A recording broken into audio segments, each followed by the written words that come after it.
দোকান দোকানের সময় ভাঙা ওই সাথে কাজ করে তারপর হচ্ছে বাধাটা আমার কাছে সকাল 10টা 10:30 নাগাদ ফোন আছে বাবা নাকি দোকানে পড়ে মাথা ফেটে গেছে তারপর তারা এখান থেকে কয়েকজন লোক হাঁপানিয়ে নিয়ে গেছে আদার দোকানের কর্মচারী নিয়ে গেছে যে দোকানে কাজ করে ওইখান থেকে আসে না ঠিক আছে।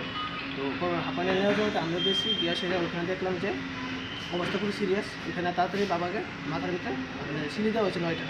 এখান থেকে বলছে ক্রিটিক্যাল অবস্থা আমরা তাড়াতাড়ি জিবি আনতে পারি। আমি জিবি আনছি আজকে 15 তারিখ থেকে জিবি আনছি, আজকে হচ্ছে 28 তারিখ। বাবা আজকে সকালে মারা গেছে। এখন অবধি আপনার যে বাবা যে দোকানে কাজ করতো বিগত 20 বছর এই দোকানে কাজ করে গেছে, এখানে কেউ এর সাথে যোগাযোগ করছে না বা কেউ দেখছে না বাবার যে বাবা মালিক হয়েছে না ঠিক আছে। ওনার ওয়াইফ একদিন ফোন করছিল, ফোন করে বলছে যে বাবার সাথে নাকি একটা লোকের বিহারি একটা কর্মচারী হাতাহাতি হয়েছিল একদিন, হ্যাঁ মারা অবস্থা। ওই লোকটা এখন নাকি দোকানে নেই। আদৌ কি ওই দিন তারা কি একসঙ্গেই কাজ করতো? একসঙ্গেই কাজ করতো।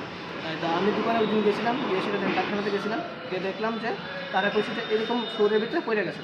এরকম ফ্লোরে ডাক্তার করছে এরকম ফ্লোরে পড়ে তো আপনার কি মাথা এরকম হতে পারে না, ব্রেন ফ্লো লড়ে গেছে, যার কারণে বাবা ভেন্টিলেশনে আসলো। বিগত আজকে 12-13 দিন ধরে ভেন্টিলেশনে আসলো। তো আজকে সকালবেলা মারা গেছে 5:30টার সময়।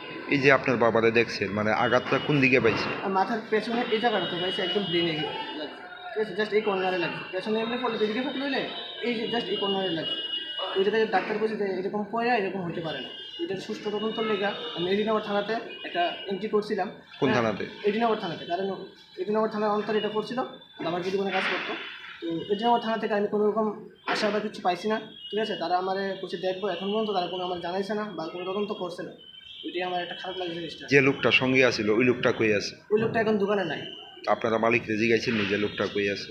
আর একজন মালিকে কইছে যে একজন লোক আসলে বিহারি, হ্যাঁ নতুন আছে, ওই দিনই বলে হ্যাঁ জয়েন করছে। হ্যাঁ কইতেছে যে আমি তো ওই দিন আসলাম না, আমি একটু বর্তলে গেছিলাম বন্ধু বান্ধবের সাথে একটু পার্টি করে আইসিটা দেখছি স্নান করতেছিলাম। তো এরপরে শুনছি যে দাদা পড়ে গেছে। তো একটু সন্দেহ লাগছে, কথার ভিতরে মিল নাই। মালিকের ওয়াইফ কইছে একরকম কথা, কর্মচারী কইছে একরকম কথা। তো ওই লোকটা বিহারিটা আবার ড্রিঙ্ক করে আসে। তো একটু সন্দেহ হইতেছে ওই জায়গাতে আমার। আপনার কি মনে হয় মানে কি হইতে পারে? যেহেতু আমার কাছে রেকর্ডিং আছে, মালিকের ওয়াইফ ফোন করছিল যে কিছুদিন আগে বাবার সাথে হাতাহাতি হয়েছিল বিহারি একজনের, হ্যাঁ কর্মচারী। তো হয়তো বা ওই হাতাহাতি বা কোনো পরিপ্রেক্ষিতে বাড়ি দিচ্ছে মাথার ভিতরে, কারণ ওইখানে লোহার জিনিস অনেকটা থাকে। মাথা এরকম দাগ ফেলে গেছে, পড়লে তো এরকম থাকার কথা, এটা দাগ ফেলে গেছে, ব্রেন ফেলে লড়ে গেছে। তো যার কারণে আমরা একটু সন্দেহ হয়েছি যে কারোর সাথে কিছু একটা হয়েছে। কারণ আমার আরও সন্দেহ ওই কারণে, একটা লোক যদি আপনার দোকানে আছে বিগত 20 বছর বা 20 বছর কাজ করে, একটা মানবতার সাথে আপনি আইতে পারতেন, দেখতে পারতেন যে কী হয়েছে আমার কর্মচারীরা। আপনি আমাদের অনুষ্ঠানের সময় দেখতে পারেন, সব কিছু দেখতে পারেন। আমার বাবা যখন এই ঘটনা করছে গেলে আইতে পারছেন না, এই জিনিসটা আমার মনে হয়। কোনো ধরনের আর্থিক সহায়তা করছেন? আর্থিক সহায়তা বলতে এরকম কিছু কোনো যোগাযোগ করছে না।